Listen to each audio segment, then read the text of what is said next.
पाकिस्तान जैसा कमजोर मईशत वाला मुल्क कैसे एटमी ताकत बन गया। डॉक्टर अब्दुल कदीर खान किसकी दरख्वास्त पर पाकिस्तान आए, आपकी तनख्वाह कितनी मुकर्रर हुई और पहली तनख्वाह कितने अरसे बाद मिली। एटम बम के खालिक और मारूफ पाकिस्तानी साइंसदान डॉक्टर अब्दुल कदीर खान हिंदुस्तान के शहर भोपाल में एक पश्तून घराने में पैदा हुए। आपने 15 बरस तक यूरोप के आला तालीमी इदारों में तालीम हासिल की। हॉलैंड से मास्टर्स ऑफ साइंस और बेल्जियम से डॉक्टरेट ऑफ इंजीनियरिंग की असनाद हासिल की। डॉक्टर अब्दुल कदीर खान शादी से पहले तक जर्मनी में ही मुकीम थे। आपकी जोजा का ताल्लुक हॉलैंड से था, लिहाजा उन्होंने भी हॉलैंड जाने का फैसला कर लिया। हॉलैंड में उन्होंने डेल्फ यूनिवर्सिटी में दाखिला लिया। यहाँ ये बात काबिल जिक्र है कि डेल्फ यूनिवर्सिटी में हॉलैंड के मकामी तलबा को भी डिग्री हासिल करने के लिए कई साल तक तहकीक और मुश्किल तरीन मराहिल से गुजरना पड़ता है, मगर डॉक्टर अब्दुल कदीर ने यहाँ भी अपनी बेमिसाल जहानत का लोहा मनवाया और 80% से ज्यादा नंबर हासिल करके मास्टर ऑफ इंजीनियरिंग की डिग्री हासिल की और रिकॉर्ड कायम कर दिया। बाद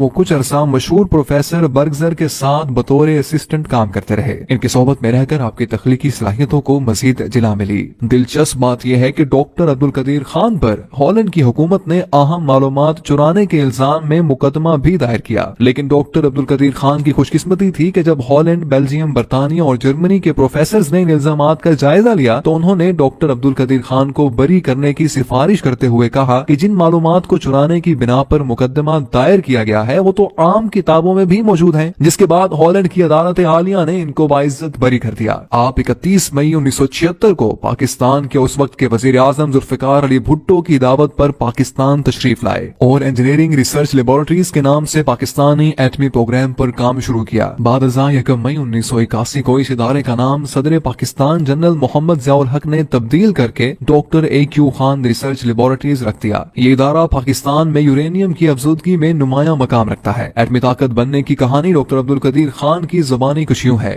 डॉक्टर साहब कहते हैं कि जब मैं दिसंबर 1975 में पाकिस्तान आया तो वजीर आजम जुल्फिकार अली भुट्टो ने यह दरख्वास्त की कि मैं वापस ना जाऊं और पाकिस्तान के एटमी प्रोग्राम पर काम करूं। लिहाजा वतन अजीज से अपने जज्बे मोहब्बत की वजह से मैं सब कुछ छोड़कर बैरून मुल्क से पाकिस्तान आया। बहुत ही कलील तनख्वाह पर काम किया और अनगिनत मुश्किलात और साजिशों का सामना किया, लेकिन हिम्मत नहीं हारी। अज़्म मुसम्मम के साथ पाकिस्तान को एटमी कुव्वत बनाने और इसके दिफा को नाकाबिल तस्खीर बनाने के लिए पुरअज़्म रहा और अपनी टीम के साथ निहायत कम अरसे में पाकिस्तान को एटमी कुव्वत बना दिया। मैंने अरबों डॉलर्स की टेक्नोलॉजी पाकिस्तान को मुफ्त फराहम की।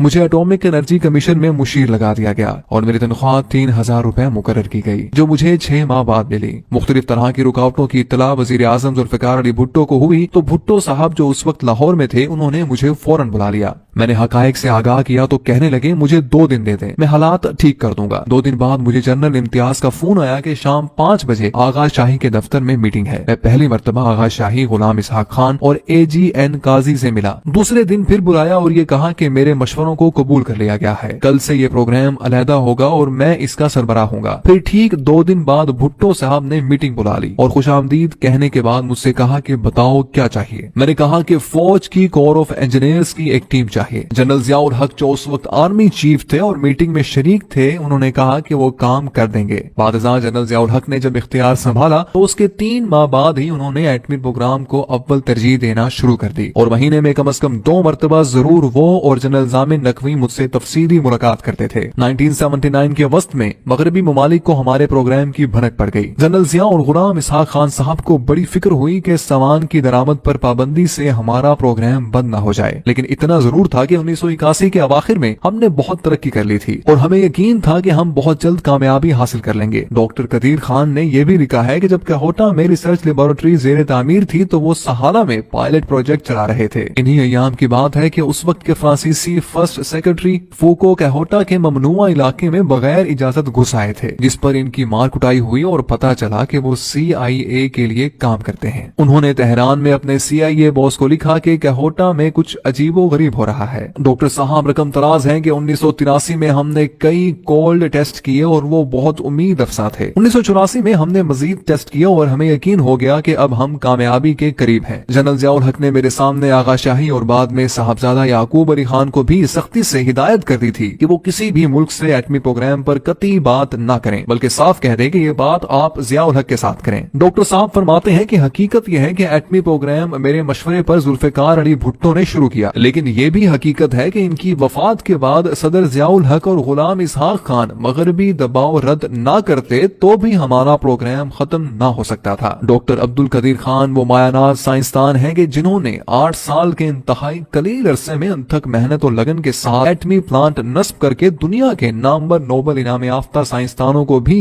ورطۂ حیرت میں ڈال دیا۔ 28 مئی 1998 کو آپ نے بھارتی ایٹمی تجربوں کے مقابلے میں حکومت وقت سے تجرباتی ایٹمی دھماکے کرنے کی درخواست کی۔ بالآخر وزیر اعظم میاں محمد نواز شریف نے چاغی کے مقام پر 6 کامیاب تجرباتی ایٹمی دھماکے کیے۔ اس موقع پر ڈاکٹر عبد القدیر خان نے پورے عالم کو پیغام دیا کہ ہم نے پاکستان کا دفاع ناقابل تسخیر بنا دیا ہے۔ یوں آپ پوری دنیا میں مقبول عام ہوئے۔ سعودی مفتی اعظم نے عبد القدیر خان کو اسلامی دنیا کا ہیرو قرار دیا اور اس وقت سعودی حکمرانوں نے پاکستان کے لیے خام حالت میں تیل مفت فراہم کرنے کا فرمان جاری کیا۔ مغربی دنیا نے پروپیگنڈے کے طور پر پاکستانی ایٹم بم کو اسلامی بم کا نام دیا، جسے ڈاکٹر عبد القدیر خان نے بخوشی قبول کیا۔ پرویز مشرف دور میں پاکستان پر لگنے والے ایٹمی مواد دوسرے ممالک کو فراہم کرنے کے الزام کو ڈاکٹر عبد القدیر نے ملک کی خاطر سینے سے لگایا اور نظر بند رہے۔ ڈاکٹر عبد القدیر صاحب بہت اچھے لکھاری بھی ہیں، ادب سے آپ کو گہرا لگاؤ ہے۔ یہ ان کے اپنے ہی اشعار ہیں جن کو انہوں نے اپنے دکھ اور کرب کے اظہار کا ذریعہ بنانے کی کوشش کی ہے۔ اس قدر مشکلیں جھیلنے اور بعد ازاں مسلسل نظر بندی کے بعد یہ کہنے پر مجبور ہو گئے، اس ملک کے بے مثال میں ایک مجھ کو چھوڑ کر ہر شخص بے مثال ہے اور با کمال ہے۔